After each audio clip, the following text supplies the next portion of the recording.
Bueno, esperemos 2 minutos. 2 minutos, como grupo pan, 2 minutos. Muy bien. El grupo de... Si no, son 4 minutos. Sí. En la facultad me sale bien el chiste, pero ya empezamos. Ya que estamos dos.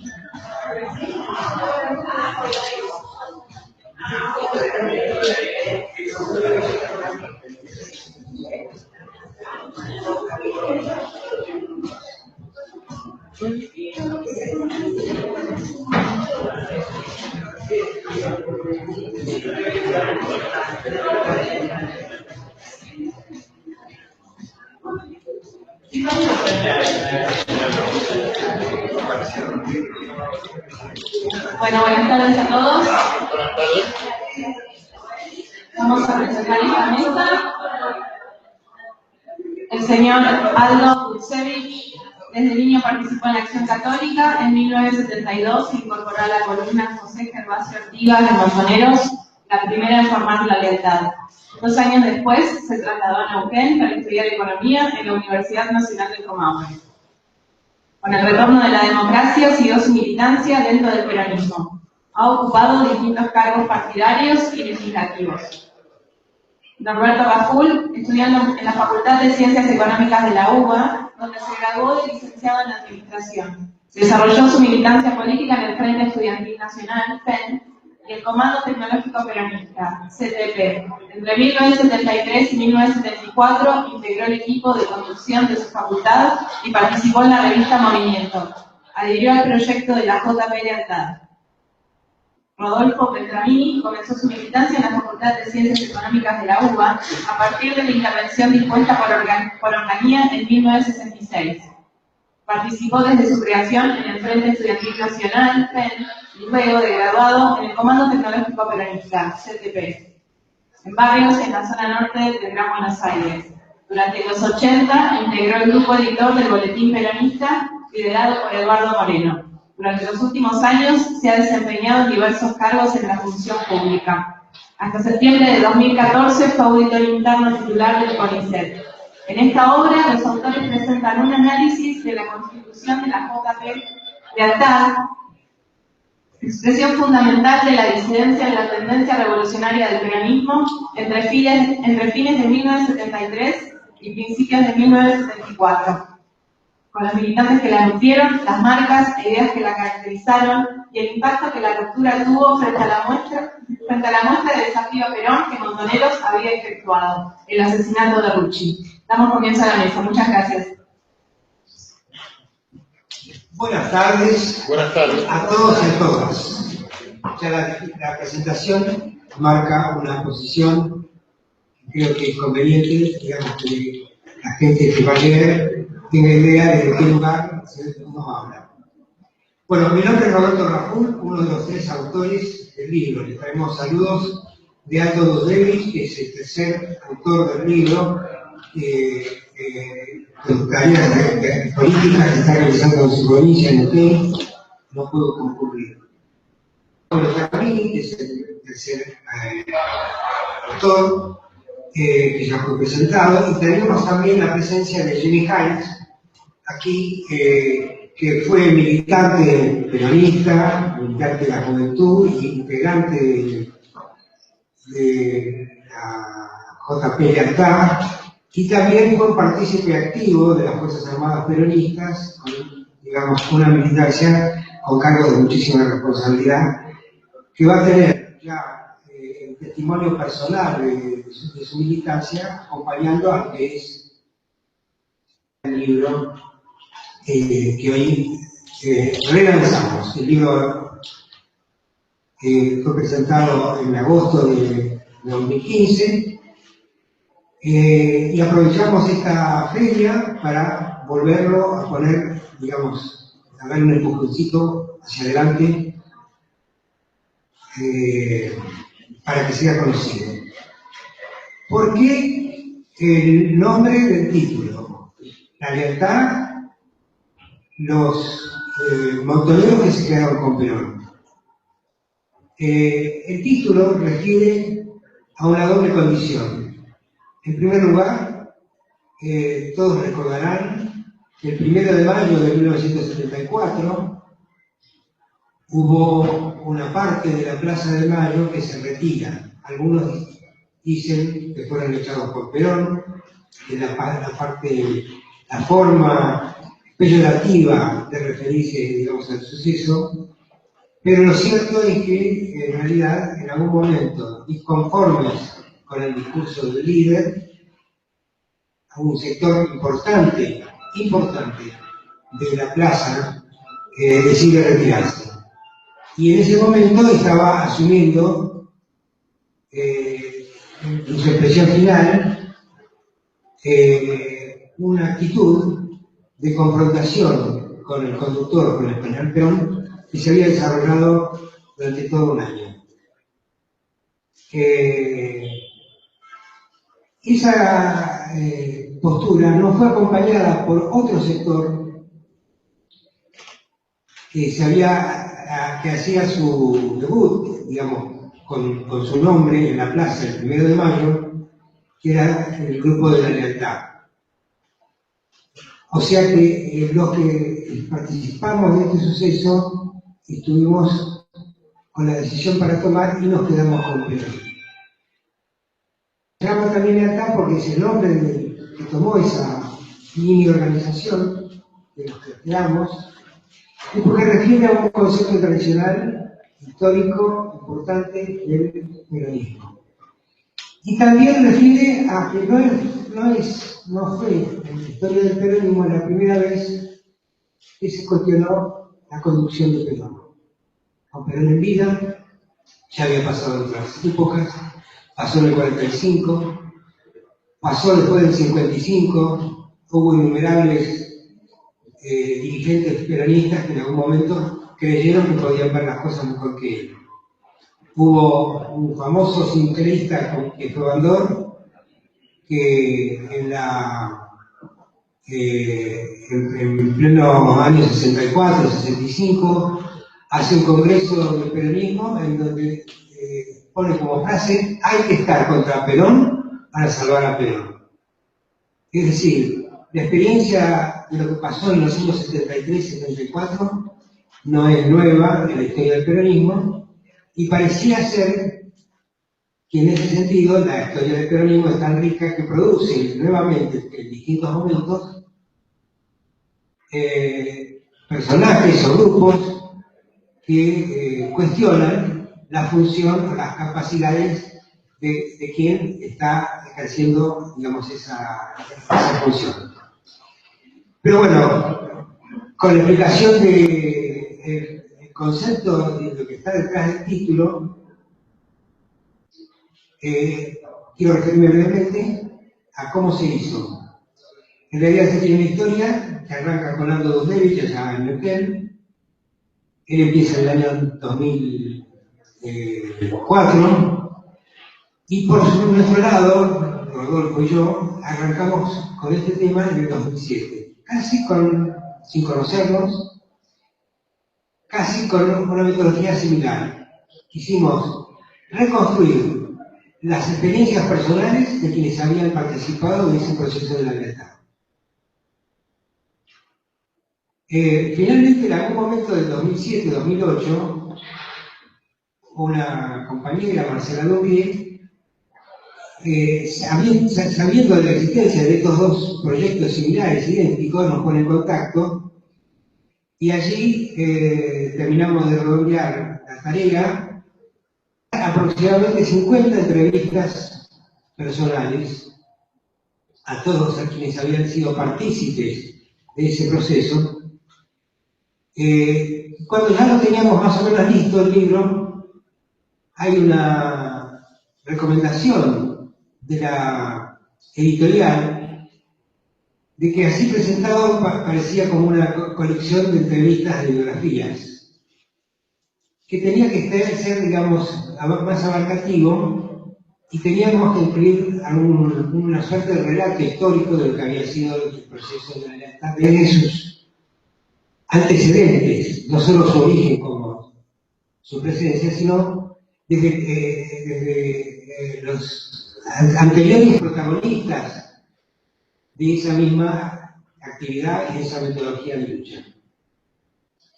Razón por la cual quien tomó la posta con más fuerza, porque además tiene unos años menos que nosotros, con más fuerza, fue Aldo Dudevich, que no está acá, digamos, pero es el que tomó reordenar todo lo que teníamos discutido, escrito y recopilado para presentarlo con este formato que es el relato histórico prácticamente que arranca desde el año 55, la caída de Perón, hasta el momento de la ruptura de Montoneros con Perón, mezclando, eso sí, con los testimonios fruto de la investigación que hicimos, o sea, si la investigación incluye el método de las entrevistas sirvieron para eso, además, obviamente, de toda la recorrida bibliográfica que corresponde.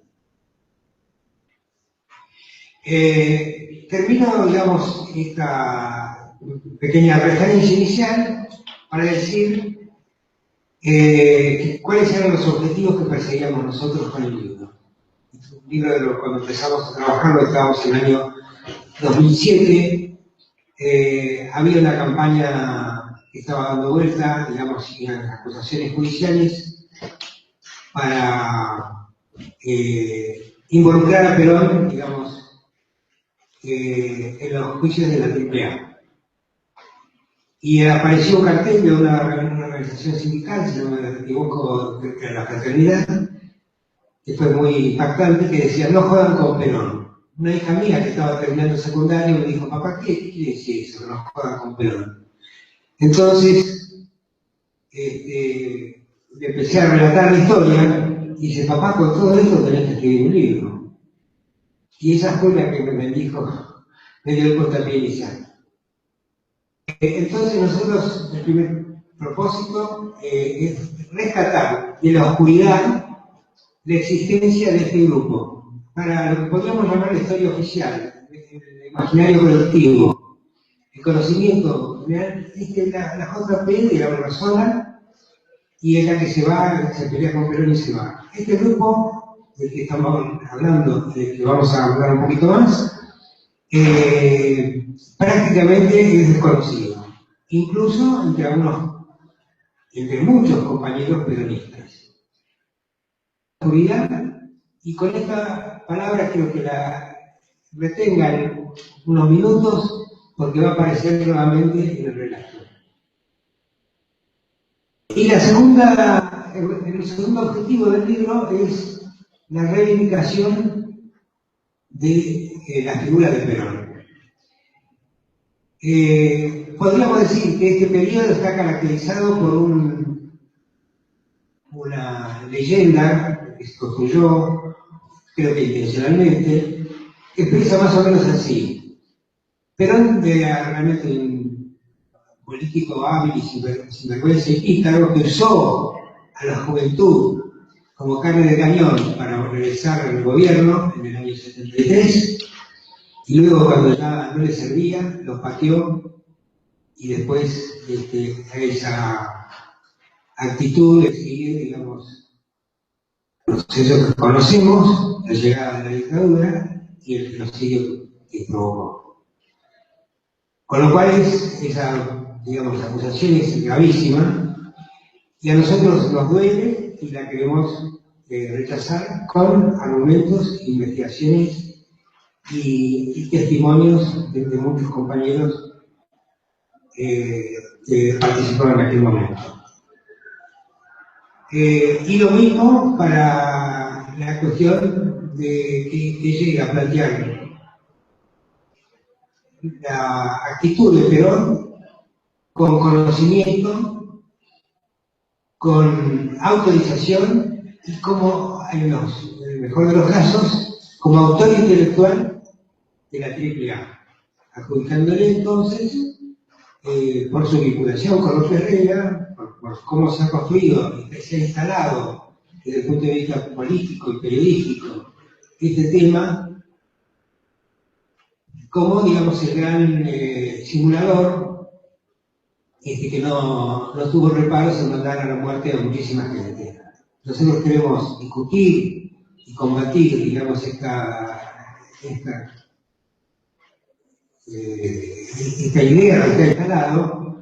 que está instalada, y vincular, digamos, entonces el libro, porque, digamos, por el momento histórico, digamos, era contemporáneo, entonces en el libro tratamos con bastante amplitud de este tema.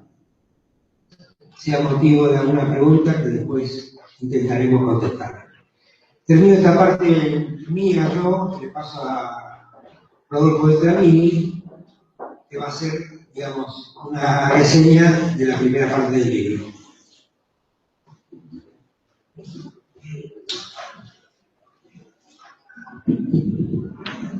Hola, buenas tardes a todos y a todas.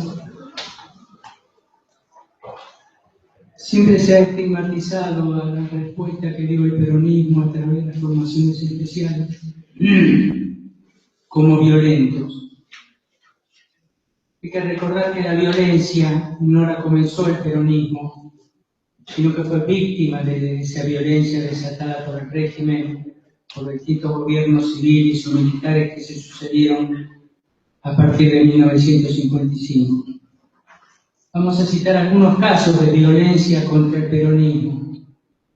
Nace el peronismo el 17 de octubre de 1945 y ya en ese momento paga su tributo de sangre a la lealtad del general Perón.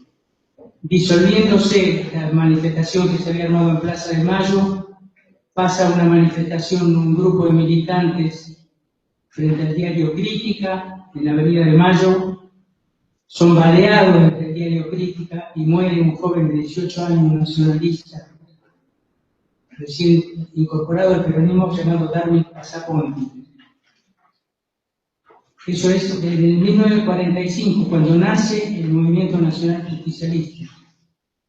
En 1953, Plaza de Mayo, hay un acto peronista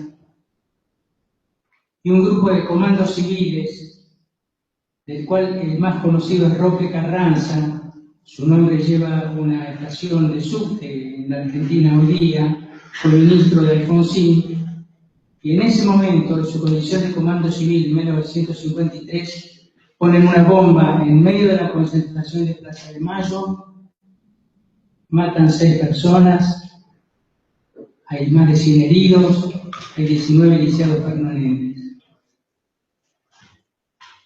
En 1955, previo al derrocamiento del general, hay un bombardeo en la Plaza de Mayo,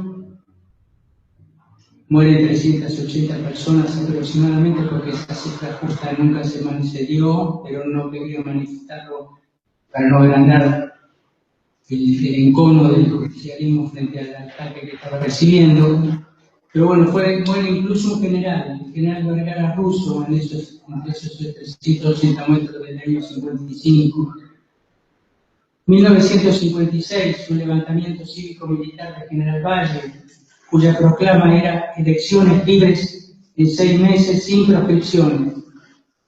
Ese levantamiento cívico-militar primero es promovido, digamos, por los quienes estaban al tanto de lo que se estaba haciendo, para después ser reprimido durísimamente con la cifra de más de 30 muertos, fusilados, entre ellos el general Valle, el teniente coronel Lorenzo Coborno, civiles también participantes de esta gesta. O sea que cuando hablamos de violencia, tenemos que referenciarnos en esta violencia que es muy anterior al nacimiento de las organizaciones armadas peronistas. Incluso después del año 56, con los fusilamientos, tienen otro tipo de violencia, que son la violencia económica, como derogar una constitución de 1949, que entre otras cosas planteaba que la explotación de los minerales del subsuelo debe ser patrimonio exclusivo de la nación, que el crédito bancario en tanto servicio público debe ser patrimonio exclusivo de la nación, que hoy siguen siendo necesarias para reencauzar la vida de la Argentina. 1962, secuestro y desaparición del primer desaparecido del peronismo, Felipe Vallés. 1962.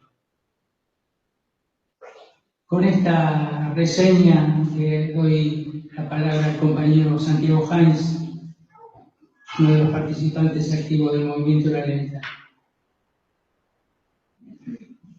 Pero antes la facilidad de estar en el medio me permite hacer alguna anotación, agarrar el micrófono y hacer alguna anotación. Que era la siguiente. Queremos anticipar de alguna manera por ahí uno de los temas más novedosos que trae el libro a la historia del peronismo, incluso en toda esta época que se conoce. Hay un par de hechos que nos parecen valiosos, como que aportan información adicional a la literatura política. La primera la vamos a calificar como la de la teoría del vaso de agua. Cuenta Jorge Antonio que estando en Madrid era una de las llaves de acceso, digamos, a Puerta de Hierro, a la residencia del general, porque Jorge Antonio se había peleado con López Rega y entonces ya no concurría más a Puerta de Hierro. Perón, que necesitaba su consejo, se iba a entrevistarlo en las oficinas. En una de esas entrevistas de Perón con Jorge Antonio, Jorge Antonio le dice: cuidado con estos muchachos, eran los montoneros que ya lo habían ido a visitar. Y dice: ¿por qué? ¿Por qué, Jorge Antonio? ¿Por qué? Me dice, no, mira que son un poco duros, un poco difíciles. Dice: no, le dice Perón, que no sea ningún problema. Mire, cuando yo llegue a la Argentina, voy a agarrar un vasito de agua, los voy a sentar, digamos, en un salón y les voy a empezar a hablar y va a ver cómo los hago peronistas a todos. Sucede lo del 1 de mayo del año 74 y Perón, digamos, que queda también impactado por lo que ha pasado, lo llama a Jorge Antonio. El acto terminó a las 6 de la tarde, casi la madrugada en Madrid. Y Perón lo llama por teléfono y le dice: ¿usted vio lo que pasó? Sí, acá por la televisión lo pasaron todo, dice. Y mire, Jorge, yo soy un hombre de palabra y de honor. Y si tengo que reconocer que me equivoco, lo reconozco. Y usted me lo planteó esto y yo no lo quise escuchar. La magnitud de Perón era autocrítico de su propio comportamiento.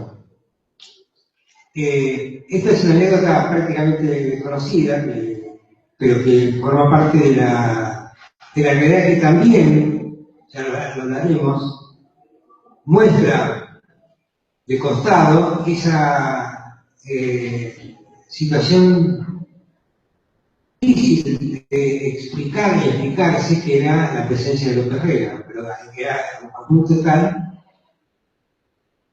que obligaba, digamos, a Perón a salir de su residencia para hablar y tener ciertas entrevistas.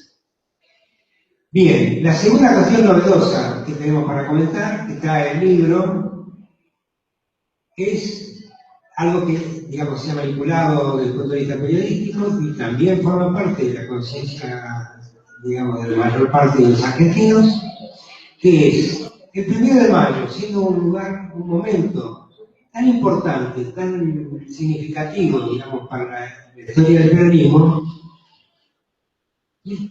Es una pregunta natural para hacerse: bueno, ¿dónde estabas vos, papá, en ese momento? ¿O dónde estabas? ¿En qué lugar? Porque estabas en la plaza, te fuiste, te quedaste. Y la pregunta, pasaron los años, tuvo vigencia, tuvo relevancia para el matrimonio Kirchner, que la prensa lo ha planteado como militantes montoneros, de mayor o menor jerarquía. A Kirchner particularmente se lo ha vilipendiado por esa cuestión. Y en el libro, con múltiples fuentes, demostramos que ellos dos habían participado de la disidencia, todavía no tenía nombre, sí ya tenía nombre, en La Plata. O sea, que los Kirchner estuvieron en el grupo que se separa de los montoneros, pero no ingresan a la JP Lealtad, que fue el nombre que se dio un grupo de la gran cantidad de gente que se retiró. Porque no todos los que se retiraron fueron a la Lealtad, sino que algunos quedaron inmersos en el conjunto del movimiento peronista. Este es un dato novedoso que creemos que es un aporte a la historia argentina, que es un aporte al debate de hoy sobre otros aspectos. Ahora sí, Santiago Jimmy Hines con sus experiencias. Hola, buenas tardes.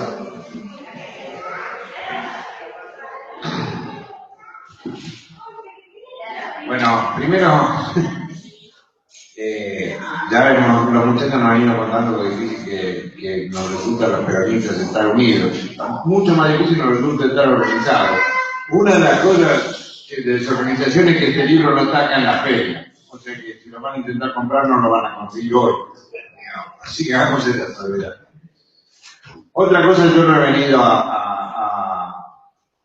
no quisiera, digamos, hablar de mi historia personal. He sido uno más de los entrevistados, uno más de los que han aportado a este fenomenal tarea de recopilación y de horas y horas de entrevistar personas, más de 30, 50 compañeros, horas de grabación, digamos.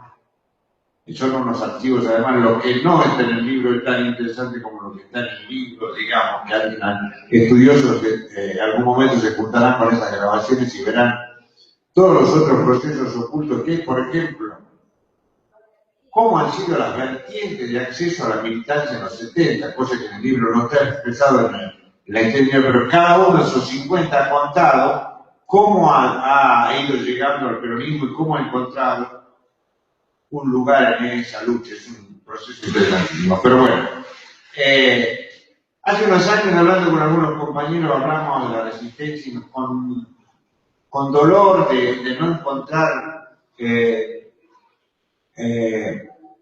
materiales, de no poder estudiar esos procesos tan ricos, de no poder mirar a esos padres que nosotros queríamos buscar, o esos hermanos mayores de los que habían peleado desde el 55, y ahí ese compañero me enseñó una palabra que yo no sabía, que digamos que me dijo: el peronismo es ágrafo. O sea, un peronismo no escribe su historia, el peronismo hace mucho y escribe poco. Por suerte pasaron varios años y esta feria está mostrando ahora que hay mucho material, que empezamos a dar cuenta escrita de nuestra historia. En ese sentido, este libro me sorprendió muchísimo como libro. Yo no conocía a los autores, conocía casi todos esos 50 compañeros que fueron entrevistados y parte de sus historias. Lo que no conocía es que los compañeros iban a escapar, que no sé cuántas, 300 páginas tiene el libro. Sí, pero 300 páginas iban a justamente el mérito de lograr meter no solamente este proceso de la lealtad, sino mucho más que eso, digamos, arrancar del 55, llegar hasta el 76, con una claridad, con una conceptualidad, con un poder de síntesis que lo hace un libro que a mí me entusiasma que lean mis hijos, que me entusiasma regalar a los amigos en los cumpleaños, o sea, no es, me ordena la cabeza, digamos, que me permite ver procesos, o sea, lo que quería era recomendarlo calurosamente. Tenía un destinatario, lo sabía, de los autores, que era fundamentalmente direccionado a los jóvenes. Éramos nosotros, hablando de los jóvenes, que fuimos para desmitificarlos, para sacarle, por un lado, para mostrar su materialidad, o sea, que éramos jóvenes argentinos de carne y hueso, como cualquier joven actual, y que el jugarse la vida y la libertad y la disposición para poner el cuerpo a la tortura no era una virtud individual, no era un heroísmo individual, era una concepción colectiva. No, para nosotros no solamente, como diría Webster, que existía el héroe en grupo, y eso signó toda una generación. Entonces, por eso también no tiene importancia la particularidad o de mi historia. No hay un yo, hay un nosotros que los autores han ido a buscar para que no se pierda, lo han encuadrado, lo han enmarcado y lo han sintetizado fabulosamente. En ese sentido, han dado cuenta de una de tal vez de las consignas que nos dejó el cura Jorge Gali, que es uno de los fundadores del grupo de la lealtad, un sacerdote combatiente, digamos, de Pergamino, como Camilo Torres,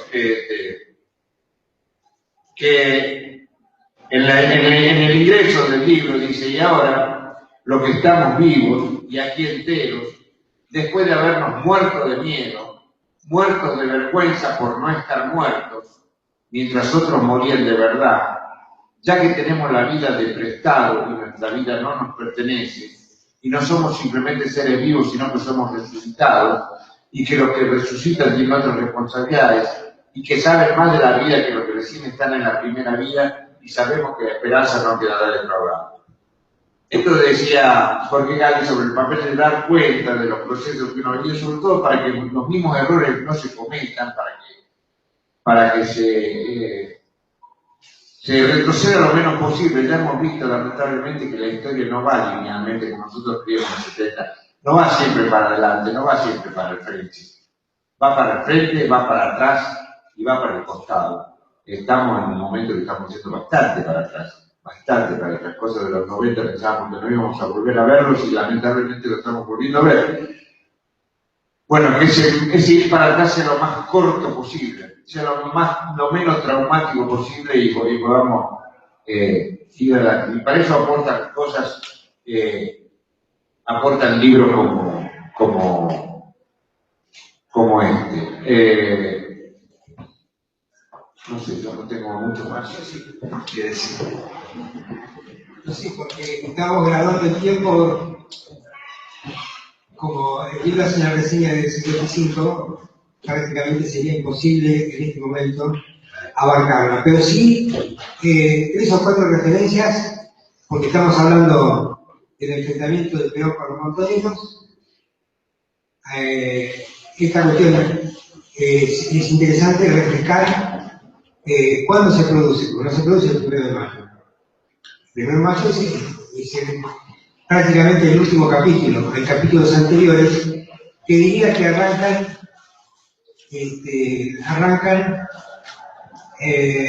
a poco de ganar las elecciones el 11 de marzo del 73.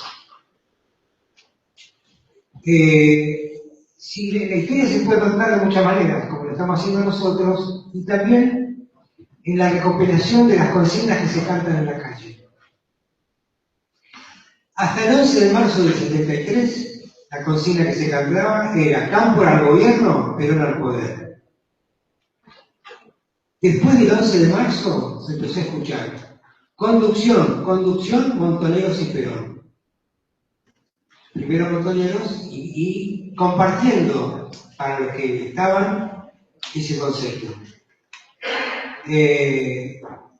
Viene, digamos, el 11 de marzo, refresco, muchos de acá lo han vivido, pero por ahí lo tienen presente, lo vivo a hacer un repaso para los que no vivieron y un refresco, digamos, para los que estuvieron. El 11 de marzo se hacen las elecciones. Más o menos para una o 2 semanas después, viaja una delegación de los montoneros, que ya se había visto con Perón otras veces, ya habían hablado y discutido, y le presenta una lista de 300 ministros, 300 ternas, 300 hombres para ocupar cargos ministeriales. El conjunto del peronismo que se enteró de esa noticia se mataba de risa. A Perón venían a proponerle el gabinete de ministros y funcionarios. Primer señalamiento. Estando en el mes de abril en una reunión pública, uno de los miembros del Consejo Superior del Movimiento, Berti, que representaba a la juventud, lanza una consigna de armar las milicias populares. La noticia que para el momento en el que estábamos, que se había ganado las elecciones por el 49,5% de los votos, la necesidad de reforzar el gobierno y de llevar la idea de la paz después de la lucha armada que se había sostenido, hacía estas declaraciones totalmente imprudentes para un dirigente político, aunque fuera juvenil y medio loquito. Por esa fecha también aparece, digamos, ya después de la elección, aparece el ajusticiamiento de un oficial de inteligencia de la provincia de Córdoba. Perón, digamos, para decir, ¿cómo? ¿Qué es esto? Habíamos dicho que separaban todas las operaciones. Bueno, esta se nos fue un descuido, digamos, fue la cosa que calcularon, digamos, los interlocutores, porque significaba, después de haber ganado el gobierno, el vaticinio del gobierno, que muchas seguían, que Perón no iba a ser capaz de controlar, iba a ser capaz de manejar, digamos, a la guerrilla, se estaba poniendo en evidencia. En ese momento también se desarrolla una lucha política interna, brutal, donde una de las manifestaciones es la ocupación de los edificios públicos por parte de su personal para preservarlo hasta que lleguen las nuevas autoridades. Cuestión que se producía recién en el mes del 25 de mayo. Por lo tanto, la lucha política y las peleas por tomar edificios públicos y poner las banderas de un sector u otro, digamos, fueron noticias que preocuparon a Perón, que llamaba, digamos, a la calma y a la reflexión. Pasó también lo del 25 de mayo, la forzada de los detenidos, cuando se había tramitado una ley de amnistía, prácticamente de hecho se produce la liberación de los presos, que urgen a Cámpora a que saque, digamos, un indulto rápido para tapar las circunstancias. Entre esos presos se fue algún doctor chorro inteligente que se dispersó de combatiente. Sí.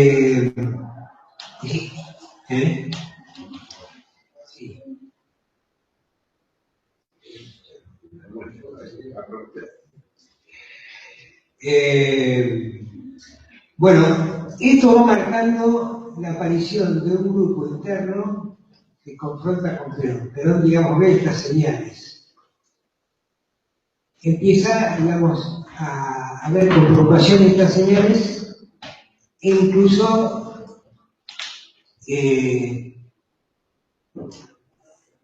incluso intenta persuadir, y ahí viene la teoría de la aplicación de la teoría del vaso de agua, cuando empieza a dar una serie de charlas en la CGT, donde la frase que más se rescata es aquello que marca los tiempos de la lucha y de la revolución, con esa evocación de la frase de los griegos que decía todo en su medida y armoniosamente.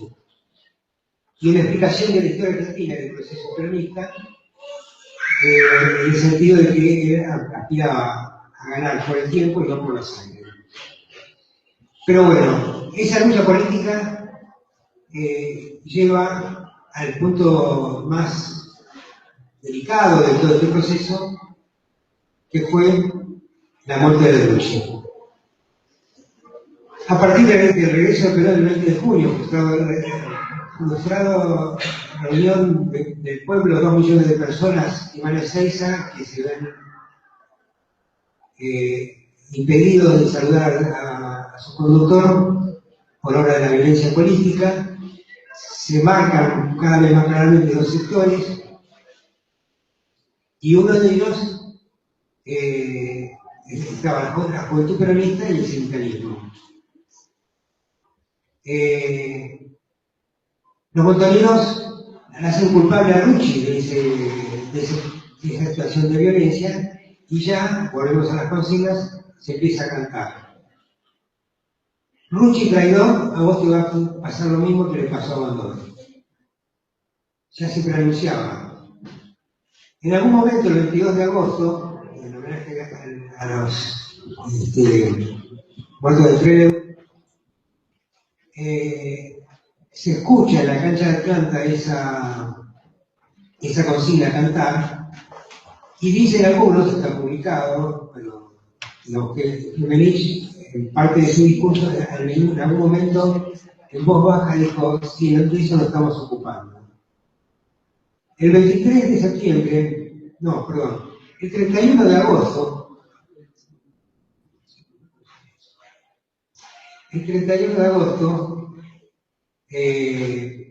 se hace un desfile en las puertas de la CGT para respaldar la candidatura de Perón por las elecciones en el 23 de septiembre. Y es un desfile que dura 2 o 3 horas. La gente que está en el sindicalismo, que estaba cercana a la libertad, el sindicalismo, lucha y consigue que los compañeros que pertenecen a la línea de los montoneros vayan integrados cada uno con su sindicato y no como un cuerpo aparte. Pero cuando se hace la manifestación, ahí el montonero despliega todo su poder de convocatoria, que era altísimo.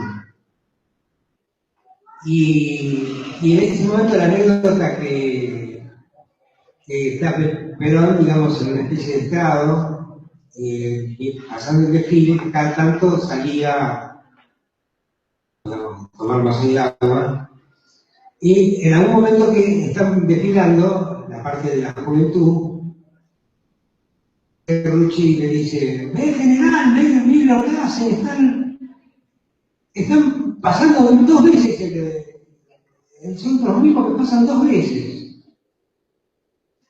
Era más dicho, le dijo: pero no, José, son muchos, son muchos.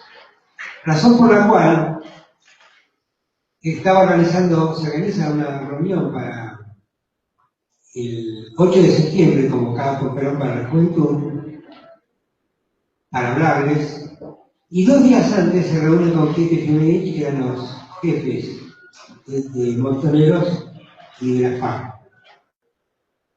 A esa reunión, lamentablemente, cuando sale Jiménez y le preguntan si iban a dejar las armas, por planteo de discusión, dejarlas, enterrarlas, guardarlas, parar con la lucha armada, Benvenir se despacha con el poder se obtiene desde la boca del fusil. Un comentario siniestro y extremadamente torpe, tan torpe como el de Garibaldi con las milicias. Hay veces que ciertos comentarios dan que pensar si no son intencionales para provocar, digamos, las situaciones. Conclusión, el 23 de septiembre Perón gana con el 60 y pico % de los votos y a los 2 días Rucci es asesinado. Todo el peronismo, la mayor parte del país, dijo, esta es una cosa de la CIA, porque había pasado hacía pocos días lo de Chile, la caída de Allende en Chile, es una acción de el Ejército Revolucionario del Pueblo, trotskista, que ya había dicho que no iba a interrumpir sus acciones armadas por la aparición del nuevo gobierno. Hasta que la sorpresa inicial, las primeras 48 horas, cuando se difunde en toda la estructura de la organización, información de la conducción de los montoneros y que la operación había sido fruto de un equipo con base especial que saltaba lo que había pasado con Ezeiza, la responsabilidad de Rucci con Ezeiza, y daba cuenta al clamor popular de que le pasara lo mismo que mandaba. Sí. Finalmente, entonces, ese es el punto de partida, el punto de quiebre interno en la organización Montoneros, en la organización de la JP, y el esbozo de una disidencia que se retira y que por el mes de febrero, marzo del 74, firma una solicitada con la creación del agrupamiento de ANCAP, que va a ser su primera presentación pública con su bandera el 1 de mayo, para finalmente quedarse con Perón en la plaza. Eso es todo, les agradecemos mucho.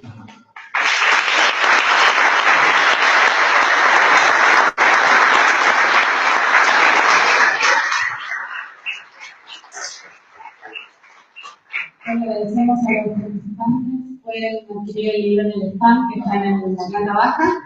Y ahora en 5 minutos comienza la mesa de Juan Carlos Schmitt, el mensaje del pescador. Gracias.